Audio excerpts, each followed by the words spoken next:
welcome to another episode of Hammertime with Bob. Like and subscribe. Today, we're going to have you try both Yuengling and Yuengling Light. You heard of either one of those? No. Okay, so Yuengling is a beer that my sister, who is probably watching this at this very moment. Hi, I hope you are. Hey, Bernie, I hope you're doing well and stay well. And I hope to see you soon and your kids. And yep. Yuengling is actually from Pennsylvania. It's a German-based beer. Uh-oh. Yeah. Okay. But yeah, she requested that you try Yuengling, so you're going to try Yuengling. So German brewer David Gottlieb Yuengling immigrated to the United States in 1828, and he anglicized the surname from Yuengling or Jungling to Yuengling. I'm guessing that's how it's pronounced. I don't know German. And began the Eagle Brewery in Pottsville, Pennsylvania in 1829. During the Prohibition era, they produced near beers, which are fake beer with no alcohol content or up to 0.5% alcohol content. And they also opened up a dairy, so they have Yuengling ice cream. It's a beer from Pennsylvania made by German immigrants, and they also make ice cream. There's some troubling shit about the company. They endorsed Trump in 2016, and they're against unions. Well, that's great. Oh yeah, German beer, yep. German beer is in a green bottle. Why is that? Well, the Germans got to put beer in a green bottle, make it taste better? I never knew when I did that, but most German beers that I ever see comes in a green bottle. Does anybody have the answer for that? During World War II, there was a shortage of brown glass, so European brewers shipped out green bottles instead of brown bottles. It became a status symbol, so the color of the bottle says nothing about the quality of the beer inside. Green glass gives less protection. That's the reason why it tastes skunky. Source below. That must make it taste better. It is a switched off. Whew. I don't know about this one. It's dark beer, yep. I won't pour it all out there, but you see, doesn't smell that good, but we'll give it a try. And,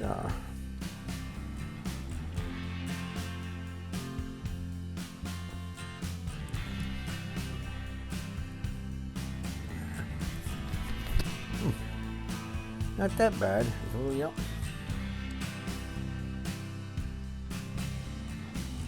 This is weird because that Anheuser-Busch shit you just gave me before that was no taste, but this is a little bit strong. But if they could, I'm telling you to boost one up, but if you could time this down a little bit, it wouldn't be too bad. But it's still got a little aftertaste. I mean, it's a little.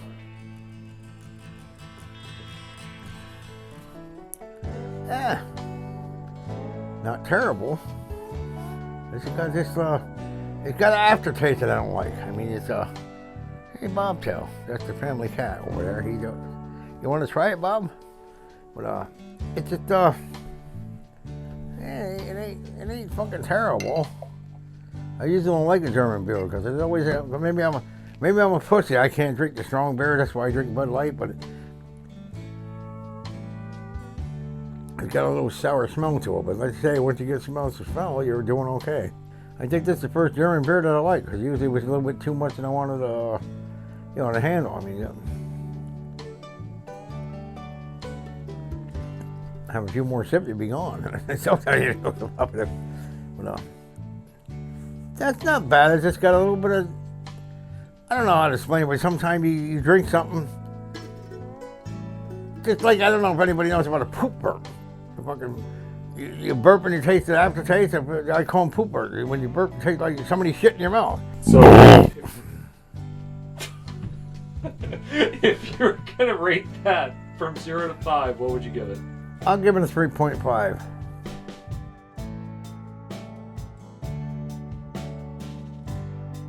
Okay, here's another. There's another German beer. Yeah, the same one. It's Yuengling. Okay. It's this, but it's light. Okay, yeah. It's a light version of this. All right, well, let's see what this stuff is. Can you, yep. Oh, it's got a label on both sides. That's good. Usually one side label. We'll see what this stuff does. A little lighter, maybe it might be better because it won't give me a little aftertaste. We'll see what happens.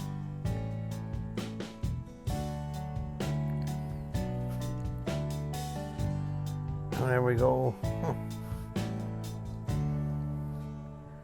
Huh. I don't know how many beers we tried. Can nobody get it right? But I mean now.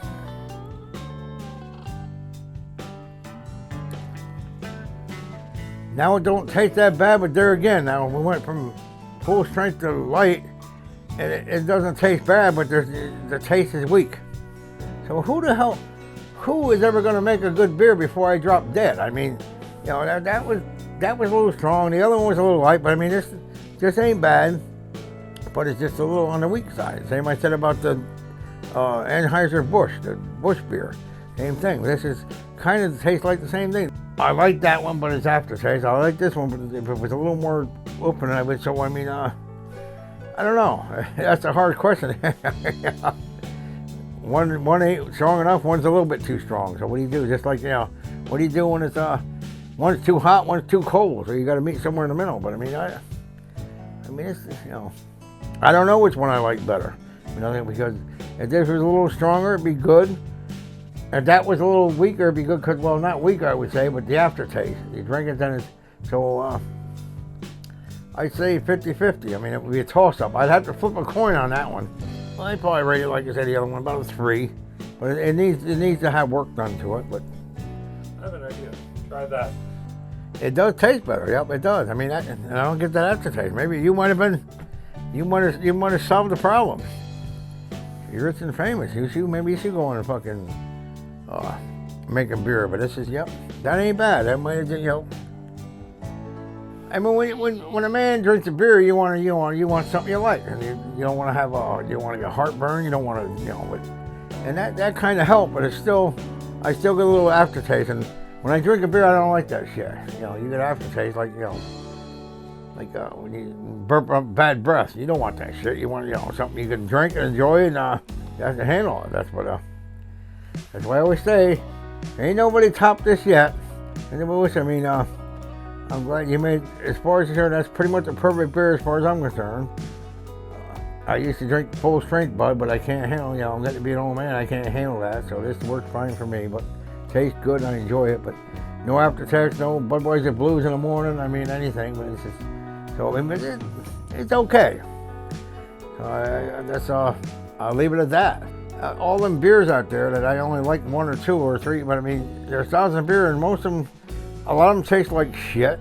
A lot of them do this. A lot of them give me aftertaste and stuff. But, well, everybody's got different taste, you know. I mean, one would say I love it, and somebody say I wouldn't give that to my dog. Budweiser's got a beer that I drink and enjoy, and hopefully, maybe someday I'll have something that tastes a little better. But I mean, I'm satisfied with that. So, at that, I mean, we'll say goodnight with that on that tune, and I'll see you next week.